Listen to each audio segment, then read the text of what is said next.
Hello everyone. स्वागत है आप सबका आईपीएस हिमाचल के यूट्यूब चैनल पर। बहुत लंबे टाइम से बच्चों को इंतज़ार था एचपीआरसी द्वारा कब आर्ट्स का टीजीटी आर्ट्स का सिलेबस दिया जाएगा, या उससे पहले ये भी डाउट था कि एचपीआरसी द्वारा एग्ज़ाम कब तक करवाए जाएंगे। तो ये तो बच्चों को अब क्लियर हो रहा है कि एग्ज़ाम समय पे हो जाएंगे और कुछ ही समय में हो जाएंगे, क्योंकि आपने देखा होगा सिलेबस दे दिया या एग्ज़ाम फर्स्ट शुरू भी हो गया है। जैसे ग्रुप इंस्ट्रक्टर का एग्ज़ाम 17 नवंबर को शेड्यूल है, तो एग्ज़ाम शुरू हो गए हैं, ऑनलाइन एग्ज़ाम शुरू हो गया, एजेंसी भी आपको अब क्लियर हो गया कि फाइनल हो चुकी है। ठीक है, तो आने वाले टाइम में एग्ज़ाम होते रहेंगे, और जैसे पहले टीजीटी मेडिकल का होगा, नॉन मेडिकल का होगा, फिर उसके बाद टीजीटी आर्ट्स भी आने वाले टाइम में शेड्यूल हो जाएगा। ठीक है, तो उसको लेकर तो क्लियर हो गया, जो भी डॉट्स थे बच्चों के वो क्लियर हो गए। लेकिन अब बच्चों में जो है कल जो सिलेबस दिया टीजीटी आर्ट्स का, उसके बाद बच्चों में जो है बहुत ज़्यादा एक कन्फ्यूज़न हो गया है कि ये सिलेबस कैसे कवर किया जाएगा, क्योंकि बहुत सारा सिलेबस तो बच्चों ने कवर कर लिया। ये तो क्लियर है कि बच्चे बहुत समय से तैयारी कर रहे थे, बहुत सालों से तैयारी कर रहे थे, 1-2 सालों से, क्योंकि जब से ये न्यूज़ थी कि टीजीटी आर्ट्स कमीशन आएगा, तो ये 2021-22 से ये न्यूज़ थी। ठीक है, तो तब से बच्चे तैयारी करने लगे हैं और कर रहे हैं। ठीक है, और ट्रेडिशनली सब्जेक्ट्स बच्चों ने तैयार भी कर लिए हैं, चाहे वो खुद किए हैं, चाहे वो किसी थर्ड पार्टी इंस्टीट्यूशन से उन्होंने अपने सब्जेक्ट कवर किए हैं। वो हैं जैसे हिस्ट्री, पॉलिटी, ज्योग्राफी, इकोनॉमी या हिमाचल, जो बेसिक हिमाचल होता है। तो ये सब्जेक्ट्स तो बच्चों ने डेफिनेटली कवर किए हैं और बहुत अच्छे से कवर किए होंगे। लेकिन और क्या होता है ना कि जो सिलेबस दिया कल, उसमें जो है बेसिकली क्या है, सिलेबस कोई ज़्यादा बड़ा नहीं है, कुछ हो नहीं है। लेकिन सिलेबस में बात ये है कि ये है तो बेसिक एनसीईआरटी, लेकिन दिक्कत होती है कि जब आप 11th-12th करते हो या ग्रेजुएशन करते हो, तो बहुत सारे बच्चों ने वो सब्जेक्ट ऑप्ट नहीं किए होते। बहुत सारे बच्चों के सब्जेक्ट ही वही होते हैं, हिस्ट्री हो गया, पॉलिटी या ज्योग्राफी या इकोनॉमी होता है, तो यही सब्जेक्ट बच्चों ने ज़्यादातर पढ़े होते हैं। तो उन्होंने वो सब्जेक्ट, चाहे 11th-12th हो गया, तो उन्होंने ये कुछ जो एक्स्ट्रा सब्जेक्ट्स दिए हैं सिलेबस में, वो उन्होंने ऑप्ट नहीं किए होते। अब उनको ये डाउट है कि कैसे इनको कवर किया जाए। और इवन आप पीवाईक्यू देखेंगे, प्रीवियस ईयर के क्वेश्चन देखेंगे, तो उनमें भी आपको देखने को मिलेगा कि पीवाईक्यू में भी कभी इस तरह के क्वेश्चन आए नहीं हैं। उनमें भी आप बेसिक क्वेश्चन देखेंगे, हिस्ट्री के ही, पॉलिटी, जो हमने पहले भी, आप हमारी एक सीरीज है, हमारी पीवाईक्यू सीरीज है, जहां पे हमने टीजीटी आर्ट्स के पिछले 5-6 सालों के जितने भी पेपर हुए हैं, वो हमने उनके सॉल्यूशन वहां पे डिस्कस किए हैं। तो आप हमारे यूट्यूब चैनल पे उस सीरीज को भी देख सकते हैं, पीवाईक्यू सीरीज। तो वहां पे आप देखेंगे कि ट्रेडिशनली क्वेश्चन क्या आए हैं, हिस्ट्री से आए हैं, पॉलिटी से आए हैं, ज्योग्राफी से आए हैं, इकोनॉमी से आए हैं। बस इन्हीं टॉपिक से ज़्यादा क्वेश्चन उनमें पूछे गए थे। ज़्यादा फोकस हिस्ट्री पे होता था, जो भी कमीशन का होता था, और दूसरे नंबर पे पॉलिटी पे। फिर आपका ज्योग्राफी और इकोनॉमी पे बहुत कम फोकस होता था। तो वो तो बच्चों ने, क्योंकि इतने सालों का एक्सपीरियंस वहाँ से दिख रहा था या सब चीज़ें दिख रही थी, तो वो तो बच्चों ने तैयार कर लिया। या वेरियस जहाँ पे आप देखेंगे सारे के सारे इंस्टीट्यूशन पे वही चीज़ें पढ़ाई जा रही थी या वही चीज़ें तैयार करवाई जा रही थी। लेकिन अब कल से सिलेबस आया है, तो कल से बच्चों को और जो है कन्फ्यूज़न हो गया है कि ये जो सिलेबस है कैसे कवर किया जाए, और इतनी जल्दी कैसे किया जाए और कहाँ से किया जाए। ठीक है, तो इसको लेकर हम आज डिस्कस करेंगे कि क्या टॉपिक हैं जो आज तक बच्चों ने बहुत कम पढ़े होंगे या टच ही नहीं किए होंगे, या और जगह पे भी कहीं पे कवर नहीं किए होंगे। ठीक है, तो इसको लेकर हम कोर्स जो है शुरू करने वाले हैं, जो हमारा टारगेटेड कोर्स रहेगा। क्योंकि अगर मैं थोड़ा सा आपको ये बता दूं कि एग्जाम जो है, जैसे दिसंबर में तो आप यही लेके चलो कि टीजीटी मेडिकल और नॉन मेडिकल का हो जाएगा, क्योंकि इसमें चाहे विंटर, जैसे पहले होता था ना कि ट्रेडिशनली विंटर में एग्जाम नहीं लेते थे, तो ऑनलाइन एजेंसी का ऐसा कुछ नहीं है, क्योंकि सेंटर तो आपको पता ही है कि वो शिमला में होंगे, धर्मशाला में हो सकते हैं, बिलासपुर में, ऊना में या हमीरपुर में होंगे। ठीक है, जो ऑनलाइन सेंटर होंगे, तो इसमें कोई ऐसा ट्रेडिशनली या ऐसी कोई दिक्कत नहीं है कि आपका जो है विंटर से तो एग्जाम नहीं होंगे। तो एग्जाम होंगे, ऑनलाइन एग्जाम होंगे, उनमें कोई दिक्कत नहीं आएगी। ठीक है, और इन्हीं जगह पे सेंटर होंगे ये। ठीक है, तो ये हो गया। और दूसरा क्या है, तो टीजीटी आर्ट्स का जो एग्जाम है, ये तो इतना आप लेके चलो कि एंड ऑफ जैन में 2026 या एंड ऑफ जैन या फर्स्ट वीक ऑफ फेब में डेफिनेटली शेड्यूल है, और उसी टाइम में होगा। इतना आप लेके चलो कि आपके पास 2 महीने का टाइम है। 2 महीने का टाइम सफिशिएंट है। जो रेस्ट ऑफ द टॉपिक जिन्होंने, क्योंकि बच्चों ने जो सीरियस एस्पिरेंट्स हैं, उन्होंने तो जो बेसिक सब्जेक्ट्स हैं वो तो कवर कर ही लिए हैं। उनके वो सब्जेक्ट अच्छे, क्योंकि उनका सिलेबस अगर देखेंगे वो बेसिक सा ही है, जो वो पढ़ते आ रहे हैं वो कवर कर लिया होगा। लेकिन मेन टास्क है जो नया सिलेबस, नया अपडेटेड सिलेबस दिया है, उसमें जो डिफरेंट कुछ अदर टॉपिक्स हैं हैं वो कवर नहीं है, तो वो इतने दिनों में कवर अच्छे से हो जाएंगे। सीरियस एस्पिरेंट्स हैं उनको करने भी चाहिए, ठीक है। क्योंकि क्यों करने चाहिए, क्योंकि जो पहले सिलेबस उन्होंने पढ़ा वो 50% ही है। अब जो लेटेस्ट इन्होंने सिलेबस में नए टॉपिक्स ऐड किए, नए नए आपके सब्जेक्ट ऐड किए, या ऐड ऑन थे ही पहले से ही, बट ऐड किए जो देखने को मिल रहे हैं, वो 50% जो है अदर टॉपिक कवर करते हैं। तो पहले आपने 50% पढ़ लिया, 50% तो बहुत आपको पढ़ने को बाकी है। तो 50% से ही जो ये टॉपिक है इनसे सिलेक्शन जो है होगी, ठीक है। सिलेक्शन के लिए ये टॉपिक आपको कवर करने ही पड़ेंगे, क्योंकि आपकी सिलेक्शन इसके बिना नहीं हो पाएगी, क्योंकि 50% सिलेबस है, तो ये आपको कवर करना पड़ेगा। तो हमारा ये टारगेटेड बैच है, आपका जो अब तक पेपर होगा उससे पहले आपका सिलेबस कंप्लीट हो जाएगा डिटेल, और उसको लेकर हमारे एमसीक्यू भी होंगे, उसके लेकर एमसीक्यू सीरीज भी होगी। तो 45 डेज का टारगेट है, उसमें ये सिलेबस आपका कवर किया जाएगा। लाइव, रिकॉर्डेड और ऑफलाइन ऑनलाइन बैच आपका रहेगा। ऑनलाइन बैच भी है, रिकॉर्डेड भी है, चाहे आप जो है ऑफलाइन भी इस बैच को कर सकते हैं, ठीक है। तो क्या करेंगे, कवर 50% न्यू सिलेबस, ठीक है। नए सिलेबस को हम बात ही आज हम उस सिलेबस उसके ऊपर बात ही नहीं करेंगे जो दूसरे सब्जेक्ट हैं आपके, जो आपका हिस्ट्री हो गया जो बच्चों ने पढ़ लिया है, चाहे ज्योग्राफी हो गया पढ़ लिया है, चाहे इकोनॉमी है पढ़ लिया है, चाहे आपने पॉलिटिकल साइंस है वो जो पढ़ लिया है, चाहे हिमाचल है आपने पढ़ लिया है, ठीक है। हम उन पे ऊपर बात नहीं करेंगे, हम उन टॉपिक पे बात करेंगे जो नए देखने को मिल रहे हैं, जो बहुत सारे बच्चों के लिए एक सरप्राइज देखने को मिला। हम उन्हीं के ऊपर फोकस करेंगे और उन्हीं के ऊपर बात करेंगे। तो जैसे कि आप देखेंगे सोशियोलॉजी जो बहुत बहुत कॉमन सब्जेक्ट है, ऐसा नहीं है कि डिफरेंट है, बेसिक एनसीईआरटी जो एनसीईआरटी का कैरिकुलम होता है उसके द्वारा ही है ये, ठीक है। लेकिन बहुत सारे बच्चों ने ऑप्ट नहीं किया होता, बहुत सारे बच्चों ने पढ़ा ही नहीं होता, तो उनके लिए ये बहुत बड़ी दिक्कत है। तो सोशियोलॉजी कवर किया जाएगा, समाज शास्त्र अच्छे से कवर किया जाएगा।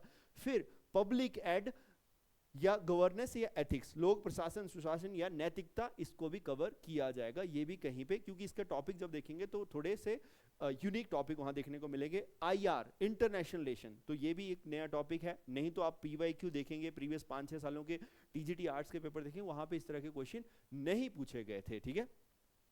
ह्यूमन ज्योग्राफी, ज्योग्राफी तो आपने पढ़ी है, जो जैसे उसमें हो गया आपका यूनिवर्स हो गया, आपका क्लाइमेटोलॉजी हो गया, जियोमॉर्फोलॉजी हो गया, ओशियनोग्राफी हो गया, ये तो आपने किया होगा। इंडियन ज्योग्राफी भी की होगी, लेकिन ह्यूमन ज्योग्राफी बहुत सारे बच्चों ने कवर नहीं की होती, या बहुत सारी जगह पे कवर नहीं करवाई होती। फिर आता है एनवायरमेंट, पर्यावरण, इसके ऊपर भी ज्यादा फोकस नहीं होता। ज्योग्राफी में किया तो होगा, लेकिन एनवायरमेंट, फ्लोरा एंड फौना पे फोकस नहीं होता, और इसके सब्जेक्ट क्वेश्चन भी नहीं देखे गए थे पहले, तो ये भी कवर नहीं हुआ होगा।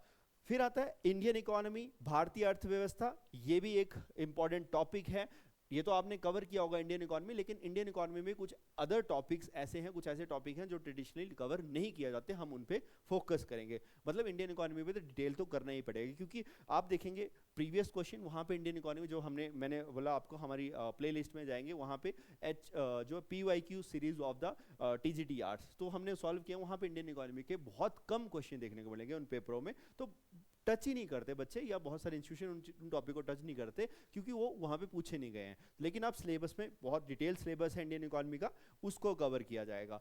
फिर है आपका डिजास्टर मैनेजमेंट, आपदा प्रबंधन, ये भी टच नहीं करते। तो हम ऐसे टॉपिक को इस कोर्स में टच करेंगे, इस कोर्स में करेंगे अच्छे से, ताकि जो रेस्ट ऑफ द 50% सिलेबस है वो कवर हो जाए बच्चों का। हम उन टॉपिक पे जाएंगे नहीं जो बच्चों ने कर लिए हैं, और उनके ऊपर बच्चे खुद भी तैयारी कर रहे थे पिछले 2-3 सालों से, तो इसके ऊपर कोई बात करना है जरूरी नहीं उन टॉपिक के ऊपर। तो ये बहुत इंपॉर्टेंट है, 50% जो सिलेबस नया अपडेटेड हुआ है, तो ये करना ही पड़ेगा, इसके बिना सिलेक्शन नहीं हो सकती है, ठीक है। क्योंकि इसी से सिलेक्शन होगी, तो ये डेफिनेटली ही करना पड़ेगा। तो लेटेस्ट पैटर्न के हिसाब से हमारा जो है ये कोर्स चलेगा। तो जैसे हम ज्योग्राफी में देखेंगे, मैं रेस्ट ऑफ द ज्योग्राफी जो आपने पढ़ रखी है उसके ऊपर बात नहीं करूंगा, मैं उसके ऊपर बात करूंगा जो आपकी लेटेस्ट पैटर्न में थोड़ा सा बदलाव देखने को मिला है आपको। तो आप देखेंगे इसमें Indian flora and fauna, Indian flora and fauna के ऊपर कि कैसे population, Indian flora and fauna भी है, ये human geography, basically it is topic of human geography. तो ह्यूमन ज्योग्राफी जो है बहुत इंपॉर्टेंट टॉपिक है, ये एस्पेक्ट्स बहुत सारे बच्चे कवर नहीं करते, तो ह्यूमन ज्योग्राफी कवर डिटेल में होगी, ठीक है। ये एक महत्वपूर्ण टॉपिक है जो आपको एग्जाम में जो है कुछ बहुत सारे क्वेश्चन को आपको करेक्ट करा के जाएगा। तो ह्यूमन ज्योग्राफी यहाँ पे कवर होगी। फिर आपका कवर होगा डिजास्टर मैनेजमेंट।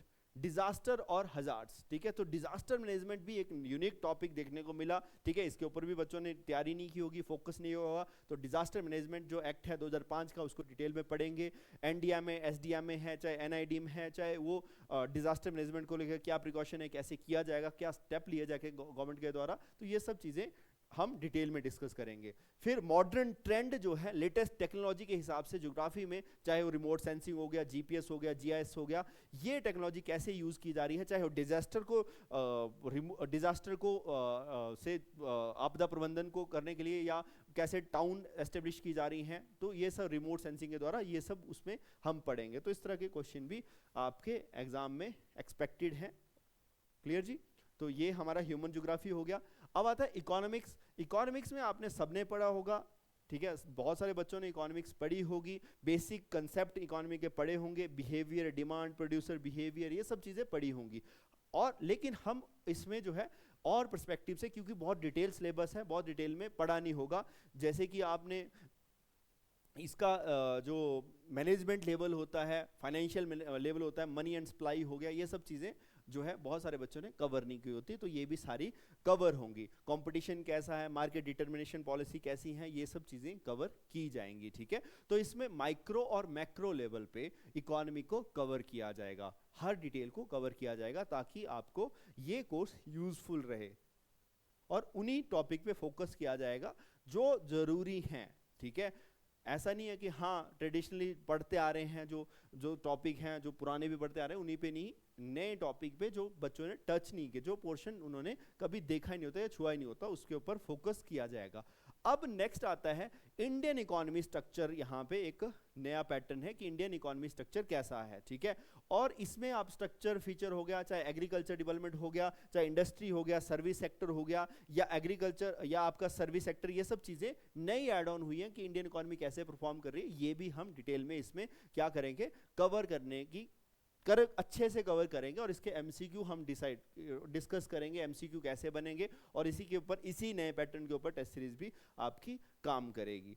या आप देखेंगे पॉवर्टी, अनएम्प्लॉयमेंट, इनइक्वालिटी कैसी है, development and planning in India कैसा काम कर रही है, 5 ईयर प्लानिंग वगैरह, ये सब चीजें भी अच्छे से कवर होंगी। चाहे वो नीति आयोग है, ये सब चीजें हो गया। इंटरनेशनल ट्रेड हमारा कैसे हो रहा है, ये भी हम डिस्कस करेंगे। अभी हाल फिलहाल में हमारा क्या ट्रेड चला हुआ है, हमारा एशियान के साथ कैसा ट्रेड है, सार्क के साथ कैसा ट्रेड है, यूरोपियन यूनियन के साथ कैसा ट्रेड है, यूएसए के साथ कैसे ट्रेड में डिस्प्यूट चले हुए हैं, चाइना के साथ, तो ये सब चीजें भी जो है कवर की जाएंगी। फिर उसमें आपका इंटरनेशनल ट्रेड, हमारा डब्ल्यूटीओ, आईएमएफ कैसे काम करता है, क्या डब्ल्यूटीओ का प्लेटफॉर्म क्या है, वर्ल्ड ट्रेड ऑर्गेनाइजेशन है, उसके अंदर कैसे जो है आपकी जो है मोस्ट फेवर्ड नेशन जो है कैसे ट्रेड करते हैं, कैसे स्टेटस छीना जाता है, या इसके अंदर general agreement of tariff and trade है, किसके ऊपर ट्रेड टैरिफ लगता है, ये सब चीजें बहुत डिटेल में कवर होंगी। आईएमएफ कैसे परफॉर्म करता है, आईएमएफ लोन क्यों देता है, किस चीज पे देता है, वर्ल्ड बैंक कैसे लोन देता है, किस चीज के लिए काम करता है, तो ये भी बहुत डिटेल में कवर होगा।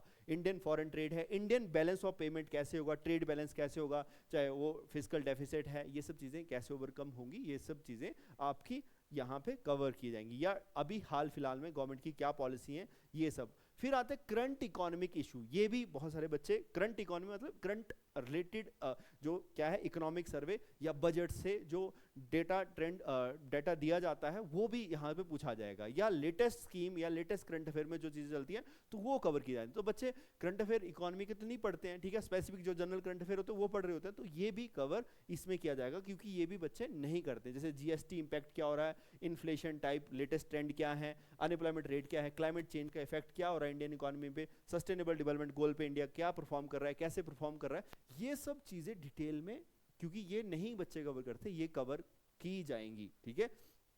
अब आप इसमें देखेंगे, इससे पहले कभी नहीं देखा होगा आपने, बेसिक तो सुना होगा कि हिमाचल, हिमाचल तो सब पढ़ते आ रहे होंगे बच्चे, सबने किया होगा। बेसिक जो हिस्ट्री कल्चर हो गया हिमाचल का, या हिमाचल की सोसाइटी हो गया, या हिमाचल के जो है बेसिक से आपकी जो प्रजामंडल मूवमेंट हो, ये सब कर रहे होंगे, सबने पढ़ा होगा, बहुत सारे इंस्टीट्यूशन में पढ़ा होगा, हिस्ट्री के ऊपर ही फोकस होता है, ये सब चीज़ें की होंगी।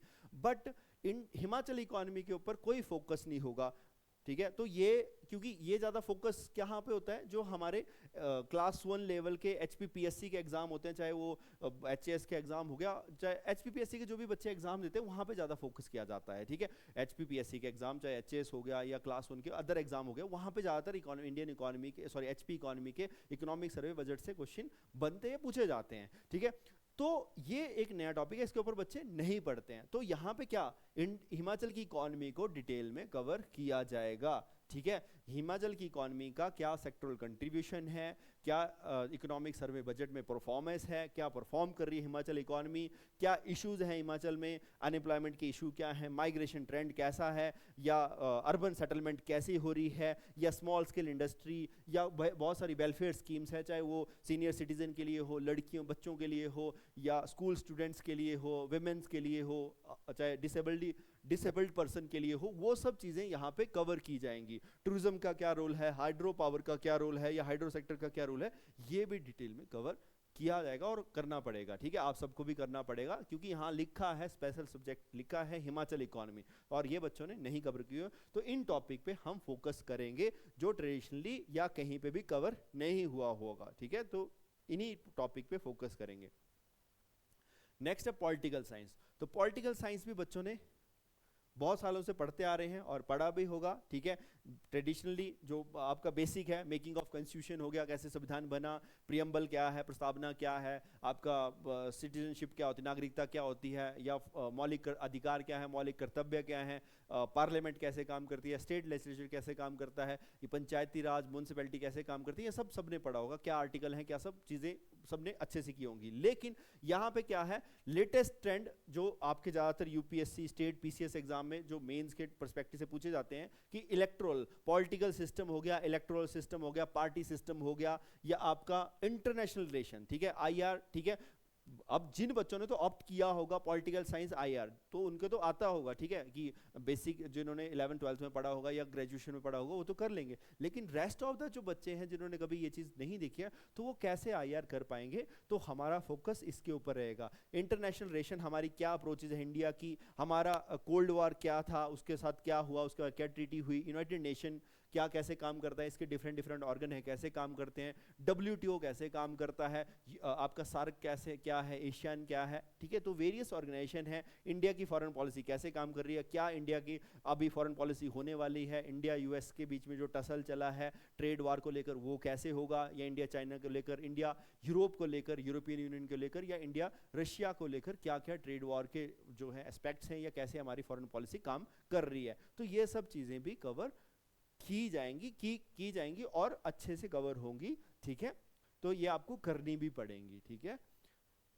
तो ये भी आप सबको क्लियर हो गया होगा इंडियन इकोनॉमी में हम, सॉरी पॉलिटिकल साइंस में हम कहाँ पे फोकस करेंगे, किस टॉपिक पे फोकस करेंगे। हम उस टॉपिक पे फोकस करेंगे नहीं इस बैच में, ठीक है, कि जो आपने पढ़ लिया होगा, ठीक है, वो उस पे फोकस रहेगा नहीं, ठीक है। हाँ, अगर जिनको कवर करना है, जिन्होंने कभी कवर ही नहीं किया, तो उनके लिए भी वो सब कोर्स पूरा कवर होगा, लेकिन ज़्यादा फोकस इन चीज़ों पे रहेगा। नेक्स्ट आता है पब्लिक एड।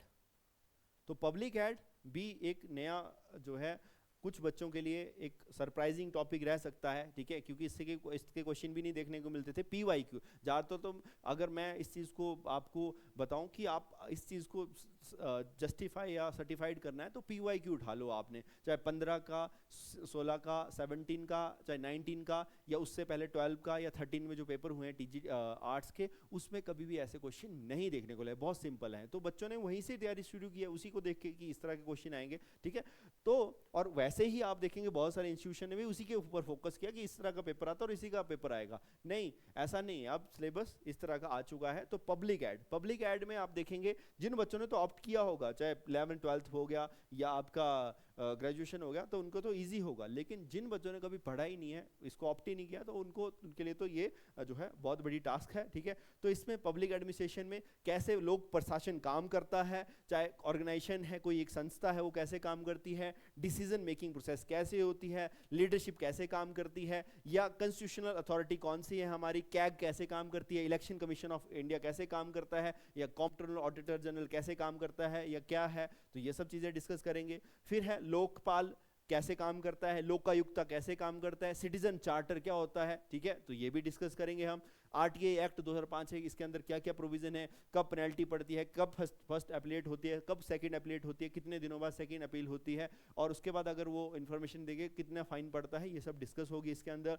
फिर एडमिनिस्ट्रेटिव थिंकर, बहुत सारे थिंकर ने प्रशासन को लेकर बहुत सारी अपनी चीजें कोट की हैं या बोली है उन चीजों को लेकर कि लोक प्रशासन कैसा होना चाहिए, चाहे वो महात्मा गांधी हो गए, चाहे कौटिल्य हो गए, टाइलर हो गए, एल्टन मायो हो गए, मैक्स वेबर हो गया, हार्बर्ट हो गया, ठीक है। तो ये सब इन्होंने कैसे इसको जो है कोट किया है इसके ऊपर, तो ये सब चीजें भी डिस्कस की जाएंगी, ठीक है। क्योंकि आपको डायरेक्टली आ सकता है कि हाँ, what is the Gandhian view over the public administration, लोक प्रशासन के ऊपर गांधी का व्यू क्या था, वो क्या चाहते थे, किस तरह का लोक प्रशासन होना चाहिए, वो क्या चाहते थे कि नेशनल लेवल पे पॉलिटिक्स होनी चाहिए, वो क्या चाहते थे, डिसेंट्रलाइजेशन ऑफ पावर चाहते थे गांधी जी, ठीक है। तो गांधी जी चाहते थे कि लोग जो है पंचायती राज का गठन हो, प्रशासन कैसा होना चाहिए, ये सब चीजें हो। गांधी जी की और भी बहुत सारी विचारधारा, गांधी जी चाहते थे कि जो मैनेजमेंट है या जो ऑर्गेनाइजेशन काम करती है उसमें मजदूरों का या छोटे लोगों का भी कंट्रीब्यूशन होना चाहिए, या उस लेवल पे वो भी काम मतलब उनका पार्टिसिपेशन होना चाहिए, ठीक है। तो ये सब चीजें डिस्कस होंगी।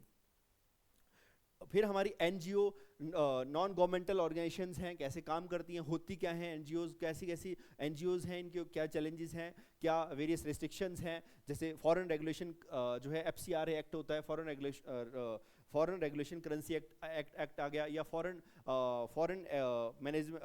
करेंसी मैनेजमेंट एक्ट, ये सब चीज़ें आप इसमें डिस्कस करेंगे। चाहे आपका सेल्फ हेल्प ग्रुप्स हो गया, जो स्वयं सहायता ग्रुप्स हो गया, ये कैसे काम करते हैं, कौन कौन से स्वयं सहायता ग्रुप्स हैं, ये इनका स्ट्रक्चर क्या होता है, कैसे फाइनेंसिंग की जा रही है, ब्यूरोक्रेसी कैसे काम करती है हमारे यहाँ पे, तो ये इसमें कवर होगा। लोकल सेल्फ गवर्नमेंट हमारी कैसे काम करती है, ठीक है। इसमें सिटीजन चार्टर हो गया, citizen centering, human rights, national human right commission कि कैसे बनाया जाता है, कौन इसको अपॉइंट करता है, कितना इसका टेन्योर होता है, कितने, है ना। तो ये सब चीज़ें भी, और कितने सालों तक जो इंक्वायरी होती है, अगर कहीं पे कोई इवेंट हो गया ह्यूमन राइट्स को लेकर, तो कितने टाइम तक इंक्वायरी कर सकते हैं। तो इसमें होता है कि 1 साल से ऊपर कोई केस हो गया तो नेशनल ह्यूमन राइट जो है उस केस को नहीं आप इंक्वायर करता, 1 साल से पहले अगर कुछ केस है तो उसको इंक्वायर कर सकता है। तो ये सब प्रोविजन पढ़ेंगे तभी तो आप लोगों को आइडिया लगेगा। विमेन एम्पावरमेंट है, विमेन वीकर सेक्शन है, SC ST OBC है, इनके लिए क्या प्रोविजन है, आर्टिकल कौन सा है संविधान में, या इनके लिए वेरियस स्कीम्स कौन सी है, तो ये भी हम यहाँ पे डिस्कस करेंगे।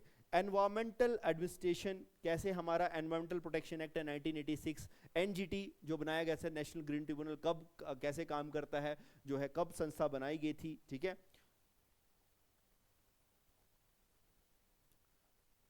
फिर नेक्स्ट आपका आप देखेंगे इसमें कि सोशल वेलफेयर एडमिनिस्ट्रेशन है, ठीक है। पब्लिक रिड्रेसल है, पब्लिक ग्रीवेंस क्या होता है, कैसे काम करता है। जैसे बहुत सारी स्टेट हैं या सेंट्रल गवर्नमेंट है, उन्होंने पब्लिक ग्रीवेंस या पब्लिक रिड्रेसल के लिए बहुत सारे पोर्टल लॉन्च किए हैं।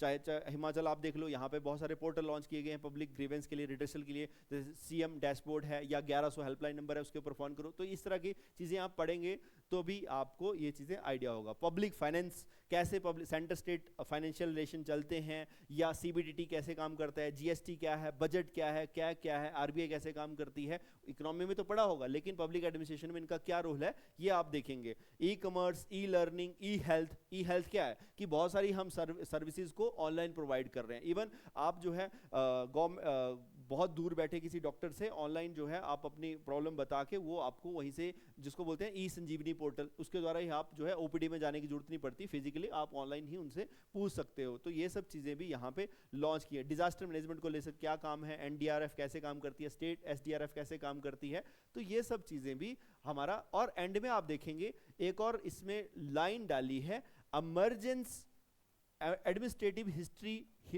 Administrative setup of Himachal Pradesh, कि हिमाचल प्रदेश में कैसे प्रशासनिक चीज़ें शुरू हुई और एडमिनिस्ट्रेटिव सेटअप कैसा है हिमाचल प्रदेश का। तो ये भी बहुत सारे बच्चों ने हिमाचल में कवर नहीं किया होता। बच्चे क्या कवर करते हैं, हिस्ट्री कवर कर दी, या आपकी कल्चर कवर कर दिए, या ज्योग्राफी कवर कर दी, वही ज़्यादा कवर करते हैं। तो ये भी एक टॉपिक है जो हिमाचल, हर टॉपिक में देखेंगे हिमाचल डाला ही हुआ है इन्होंने। चाहे वो इकोनॉमी देख लें, आपने देखा इंडियन इकोनॉमी के बाद आपकी हिमाचल की इकोनॉमी को डाल दिया। अब पब्लिक एडमिनिस्ट्रेशन में हिमाचल की एडमिनिस्ट्रेशन इन्होंने एंड में डाल दी। तो इस तरह का सिलेबस अगर आप देखेंगे, जब आप जो स्टेट PCS का एग्जाम या HS का एग्जाम देते हो उसके सिलेबस देखेंगे तो उसमें इस तरह का सिलेबस एंड में मेंशन होता है हिमाचल को लेकर। तो हिमाचल मेंशन है इसमें।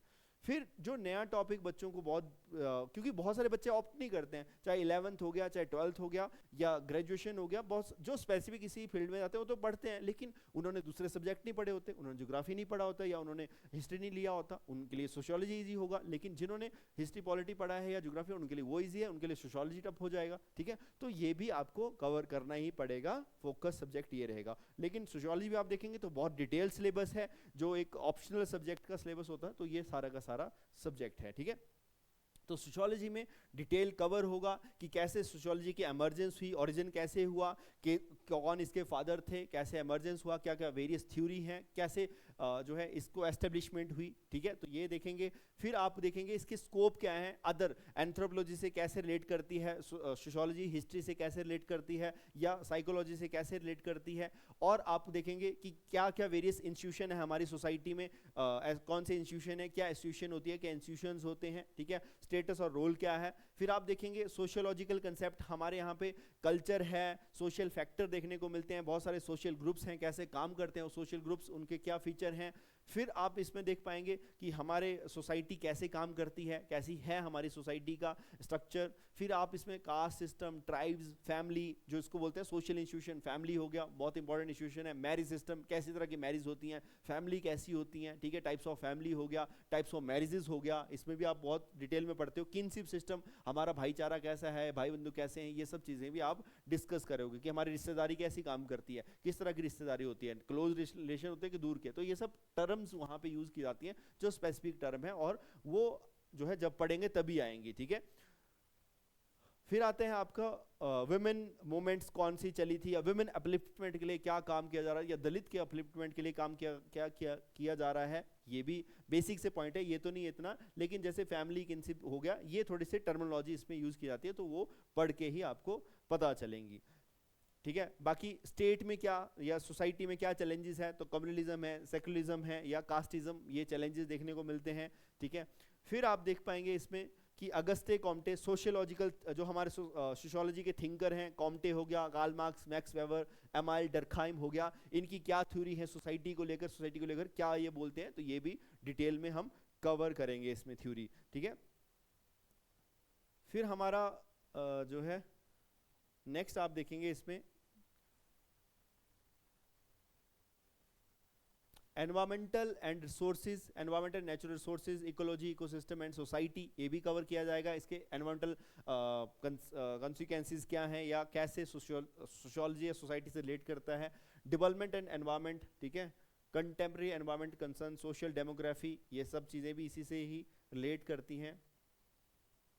पॉपुलेशन थ्योरी हो गया, डेमोग्राफिक प्रोसेस हो गया, फर्टिलिटी, मोर्टेलिटी, माइग्रेशन, ये भी सोसाइटी में इफेक्ट करती हैं। कैसे इफेक्ट करती हैं, फर्टिलिटी कैसे इफेक्ट करती है, क्या फर्टिलिटी रेट है, या कैसे ये काम कर रहा है। या माइग्रेशन, बहुत बड़ा पैटर्न है कि माइग्रेशन हो रही है अर्बन से रूरल, रूरल से अर्बन एरिया में हो रही है, और किस एरिया में हो रही है, कहाँ पे लोग सेटल हो रहे हैं। जब लोग सेटल होते हैं माइग्रेशन से, तो माइग्रेशन से क्या क्या चीज़ें देखने को मिलती है, वहाँ पे आप देखेंगे कि वहाँ पे क्लासेस क्रिएट हो जाती हैं, वहाँ पे आपकी पॉवर्टी आ जाती है, वहीं पे आपका स्टार्टिफिकेशन हो जाती है सोसाइटी की। तो ये सब चीज़ें जब उसमें कवर करेंगे तभी होगा। पॉपुलेशन थ्योरी है, मालथ्यूजन थ्योरी है, थ्योरी ऑफ डेमोग्राफी है, ऑप्टिमम पॉपुलेशन थ्योरी है, तो ये भी इसमें बहुत डिटेल है, कवर करनी ही पड़ेंगी।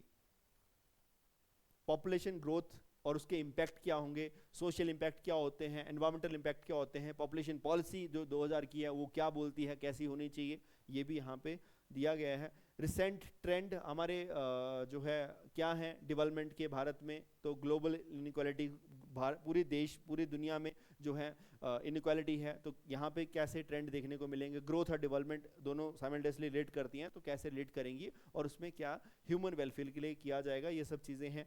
फिर पोस्ट डेवलपमेंट थ्योरी है, जेंडर एंड डेवलपमेंट है, पब्लिक प्राइवेट पार्टनरशिप, ये सब चीज़ें काम कर रही हैं। तो ये भी कुछ डिटेल में टॉपिक हैं, जब करेंगे तभी आपको क्लियर हो पाएगी ये सब चीज़ें। ठीक है, नेचर एंड स्कोप्स हैं, एनवायरनमेंट को लेकर, चाहे सस्टेनेबल डेवलपमेंट कैसे काम करेगी, रिलीजन एंड सोसाइटी कैसे काम करेगा साथ में, तो ये भी इसमें जो है कवर किया गया है। फिर आता है religion in India, Hinduism, Islam, religion in India, Christianity, Buddhism, Sikhism, ये भी पढ़ना पड़ेगा, कैसे काम करते हैं, क्या संस्था है, क्या ऑर्गेनाइजेशन है, तो ये भी आप इसमें देख पाएंगे। सेकुलरिज्म, कम्युनलिज्म ये भी है, मैरिज, फैमिली, किनशिप सिस्टम, ये इंडिया की बात की है, वो एज अ होल हम करते हैं, इंडिया में क्या पैटर्न है इसके ये भी हम देखेंगे, किस तरह की मैरिजेस होती हैं इंडिया में, किस तरह की फैमिली है, जैसे पता है आपको न्यूक्लियर, अभी तो ट्रेंड चला है, पहले तो ट्रेंड था ज्वाइंट फैमिली का, अब क्या है न्यूक्लियर फैमिली है, और अब नया ट्रेंड चल पड़ा है, इनको बोलते हैं डिंक फैमिलीज, ठीक है। तो डिंक फैमिलीज ऐसा कंसेप्ट आ गया, तो वही है, जब पढ़ेंगे तभी तो पता लगेगा कि क्या क्या होती है डिंक फैमिली, कैसे काम कर रही है संस्था, ठीक है। तो ये सब चीजें हैं। अब किनशिप सिस्टम है, जो हमारा पहले बड़े बहुत सारे किन्स होते थे, बहुत सारी रिश्तेदारी होती थी, सबको बहुत पसंद था, सब इवेंट में जाना, सभी भाई जो भी कज़न है, मामा के बेटे हैं चाहे चाचा के बेटे हैं, सबके साथ रहना पसंद था, लेकिन अब नहीं है, वो भी ट्रेंड शिफ्ट हो रहा है, तो वो सब चीज़ें भी आप इसमें पढ़ेंगे, ठीक है। सोशल स्टार्टिफिकेशन है, हमारी सोसाइटी में कैसे क्लासेस क्रिएट हो रही हैं, स्टार्टिफिकेशन कैसे, ये तबका दूसरा तीसरा, तो ये कैसे क्रिएट हो रहे हैं ये भी हम इसमें करेंगे, सोशल हायरार्की, ठीक है। कैसे सोशल स्टार्टिफिकेशन है, उसके लिए कि उसको लेकर Karl Marx, Max Weber, Talcott, Parson वगैरह ने थ्योरी दी है या बात की है, तो वो भी हम इसमें ही बात करेंगे। चाहे जेंडर सेक्सुअलिटी है, जेंडर डिफरेंसेस इनइक्वालिटी है, जेंडर डिस्क्रिमिनेशन है, जेंडर इक्वालिटी है, polity and society in India कैसी काम करती है, क्या करेक्टरिस्टिक्स हैं, ठीक है। तो ये सब चीज़ें बहुत डिटेल में है सोशियोलॉजी, ठीक है। तो इसको हम पूरे इस समय में कवर करेंगे, ठीक है, जो आपको यूजफुल रहेगा आपके एग्जाम में, ठीक है जी।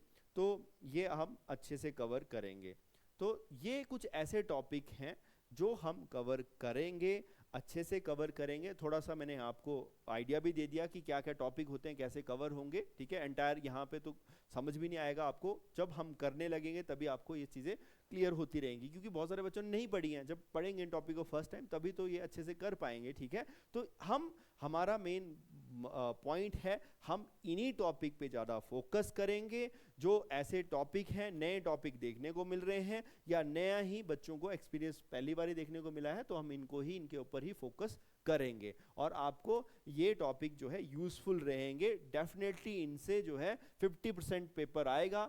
अगर आपके 140 क्वेश्चन सब्जेक्ट्स, जैसे थोड़ा पार्टीशन भी बता देता हूँ कि किस तरह का पार्टीशन रहेगा, ठीक है। तो पार्टीशन यही रहेगा कि 140 प्लस 60, ठीक है। 140 प्लस 60 मतलब जो आपका सब्जेक्ट स्पेसिफिक है, जितने भी, चाहे उसमें हिस्ट्री, पॉलिटी, ज्योग्राफी, इकोनॉमी, ये आपका sociology, public administration, disaster management, environment, ये सब टॉपिक का 140 क्वेश्चन आएंगे, ठीक है। तो ऐसा रख के चलो कि ये अगर 7 टॉपिक है तो 20 क्वेश्चन हर टॉपिक से, क्योंकि जो पहले तो कमीशन लेता था तो वहाँ पे ऐसा कुछ नहीं था, अगर हिस्ट्री के क्वेश्चन तो हिस्ट्री के क्वेश्चन सारे आ जाते थे, 30-40 क्वेश्चन हिस्ट्री के आ जाएंगे। लेकिन अब जो आपकी एजेंसी है, जो है टीसीएस, ये पेपर ले रही है, तो आप पेपर देखेंगे टीसीएस के कि बहुत सारे जो है सेंटर के एग्जाम कराती है, तो वहाँ पे इनके पास क्वेश्चन बैंक होता है, और वहाँ पे सभी लेबलिंग की जाती है, पेपर की लेवल किया जाता है, सभी टॉपिक से क्वेश्चन पूछे जाते हैं, स्टैंडर्ड के क्वेश्चन होते हैं और सभी टॉपिक से क्वेश्चन पूछे जाते हैं। तो ये तो आप देख के चलें कि सभी टॉपिक से क्वेश्चन आएंगे, ठीक है। ऐसा नहीं है कि हाँ एक ये टॉपिक छोड़ देंगे, ऐसे टॉपिक क्वेश्चन बनते नहीं है, ठीक है। तो वो तो आएंगे, अच्छे लेवल के भी होंगे, ये भी देखने को मिलेगा, ठीक है। तो 140, बाकी 60 तो आपके एचपीजी के हो गया, उसमें आपके हिंदी, इंग्लिश, ठीक है, उसमें आपका बेसिक साइंस, जनरल साइंस उसको बोलते हैं, फिर आपका इसमें करंट अफेयर हो गया, ठीक है। और आपका इसमें जो है करंट अफेयर के साथ आपकी एक और टॉपिक कवर होता है इसमें, ठीक है। तो ये 5 टॉपिक हैं, तो ये भी 10-10 क्वेश्चन लेके चलो। तो हिमाचल का रोल तो यहाँ खत्म ही हो गया। जो बच्चे बहुत सारा हिमाचल पढ़ रहे होते थे कि हिमाचल से क्वेश्चन आएंगे 30-40 क्वेश्चन हिमाचल, नहीं, अब सिर्फ 10 या 15 क्वेश्चन आएंगे। 10 क्वेश्चन भी आए तो 5 नंबर के क्वेश्चन हिमाचल के आएंगे। तो ये भी इस तरह से 140 प्लस 60 रेशो रहेगा पेपर में। 140 आपका सब्जेक्ट स्पेसिफिक, बाकी 60 अदर जो जनरल नॉलेज है या जनरल जो जीके देखने को मिलती है, ठीक है जी। तो ये आपने अच्छे से करना है, इस तरह से आपने अपने टॉपिक कवर करने हैं, तभी हो पाएंगे जब आप 50% सिलेबस कवर करेंगे, ठीक है, तभी आपके एग्जाम में अप्रोचेबल चीज़ें हो पाएंगी। तो यही था टारगेट कि आपको अच्छे से गाइड कर पाएं, अच्छे से बता पाएं कि आपका क्या फोकस एरिया होना चाहिए, क्योंकि एग्जाम जो है आपका expected last 30th of Jain 2026 या फर्स्ट वीक ऑफ फेब 2026 में ये शेड्यूल है, ठीक है, पक्का इसी टाइम में होगा, ठीक है। तो ये आप लेके चलो कि आपके पास लगभग 2 महीने का टाइम बचता है, 2 महीने में सिलेबस कवर हो जाएगा। अगर आप अच्छे से स्ट्रेटेजिकली इसको करेंगे, अच्छी गाइडेंस के साथ करेंगे तो आपका डेफिनेटली कवर होगा, ठीक है। और हमारे यहाँ पे जैसे ही आप सोशियोलॉजी पढ़ेंगे तो सोशियोलॉजी जो है जो पढ़ाने वाले हैं, ठीक है, तो आपका क्या रहेगा कि वही स्पेसिफिक टीचर पढ़ाएंगे जिन्होंने पहले यूपीएससी चाहे स्टेट पीसीएस है मेंस लिख रखे हैं सोसाइटी सोशियोलॉजी में, तो वही आपको ये टीच करेंगे चाहे कोई भी सब्जेक्ट है, ठीक है। तो ये आपको यूजफुल रहेंगे, आप इसको जो है अच्छे से तैयारी करें, चाहे कैसे भी करें, खुद से करनी है खुद से करें, लेकिन कहीं ना कहीं गाइडेंस जरूर लें, अप्रोच जरूर करें, ताकि आपका सिलेबस टाइम से कवर हो जाए। क्योंकि खुद सिलेबस कवर करने में लगेंगे तो इट विल टेक टाइम, ठीक है। खुद को आइडिया नहीं होगा, बच्चों को नए बच्चों जिन्होंने कभी देखा ही नहीं है सब्जेक्ट, तो उनको लिए ये खुद कवर करना बहुत एक डिफिकल्ट टास्क होगा। तो आपको इतना ही सजेशन है कि आप चाहे कहीं से भी इसकी गाइडेंस लें और जो है कवर जल्दी से जल्दी सिलेबस को करें। क्लियर जी? तो होप सो आपके ये सारे डाउट क्लियर हो गए होंगे, कैसे अप्रोच करना है अपने अपने आने वाले 60 डेज में, तो इसको अप्रोच करें, ठीक है। अगर आप हमारे पास आते हैं, हमारे ज्वाइन करते हैं, तो हमारा मंडे से इन्हीं सब्जेक्ट जो सब्जेक्ट हमने डिस्कस किए हैं इन्हीं के लिए कोर्स शुरू हो जाएगा, ठीक है। हम अगर बच्चे की डिमांड होगी कि हमें जो है, कुछ बच्चे क्योंकि जिन्होंने तैयारी नहीं कर रखी होगी तो वो बोलेंगे हमें हिस्ट्री भी पढ़ना है, जो दिया हुआ सिलेबस, पॉलिटी भी करना है, तो वो भी हम करेंगे, ठीक है। हमारे पास तो ऑनलाइन भी अवेलेबल, क्योंकि वो तो ट्रेडिशनल सब्जेक्ट्स हैं, वो पहले भी पढ़ा रखे हैं, ठीक है, पहले भी पढ़े हैं, वो अवेलेबल हैं। लेकिन हम जो ज़्यादा फोकस करेंगे, जो नया सिलेबस नया पैटर्न है, जो बच्चों को डाउट है उसके ऊपर हम फोकस करेंगे, ठीक है। इसको लेकर हम जो है टेस्ट सीरीज भी लेकर आ रहे हैं जो स्पेसिफिक सब्जेक्ट हैं, और इसको लेकर हमारा कोर्स भी होगा, ये हमारी सीरीज भी होगी, ठीक है, ऑनलाइन मोड में भी होगी, 10 मॉक टेस्ट होंगे, डिटेल सॉल्यूशन मिलेगा, ठीक है। तो ये टेस्ट सीरीज भी शुरू हो जाएगी 17 नवंबर से, और हमारा जो कोर्स है, जो हमारा ऑनलाइन ऑफलाइन जो है रिकॉर्डेड कोर्स जो है इन सब्जेक्ट जो हमने यहाँ मेंशन किया है, इन सब्जेक्ट के ऊपर फोकस होगा, और ये भी शुरू हो जाएगा। तो आप इसको भी ज्वाइन कर सकते हैं, जो डेफिनेटली आपको हेल्प करेगा आपके एग्जाम को क्रैक करने में, ठीक है जी। तो इतना ही था, बच्चों के डाउट थे वो मैंने थोड़े बहुत जितने भी डाउट है कोशिश की आपके क्लियर करने की। बाकी आपके कुछ और डाउट होंगे तो आप इस नंबर पे, दिए गए नंबर पे कॉल कर सकते हैं, क्वेरी कर सकते हैं। अगर आपको लगता है कि हमने जो है आपके जो कुछ सब्जेक्ट हैं इसकी डेमो क्लासेस देखनी है, तो हमारी जो ऐप है जो IBS हिमाचल के नाम से ऐप है, उसके ऊपर आप जा सकते हैं और उसके ऊपर जो है आप जो है कोर्सेज को देख भी सकते हैं, ठीक है। तो इस तरीके से जो है यही थी आज की वीडियो, ठीक है। अगर आपको डाउट होगा तो आप इस नंबर पे कॉल करें, आपके और जो भी रेस्ट ऑफ द डाउट होंगे वो क्लियर हो जाएंगे, ठीक है जी। आज के लिए इतना ही, थैंक यू सो मच।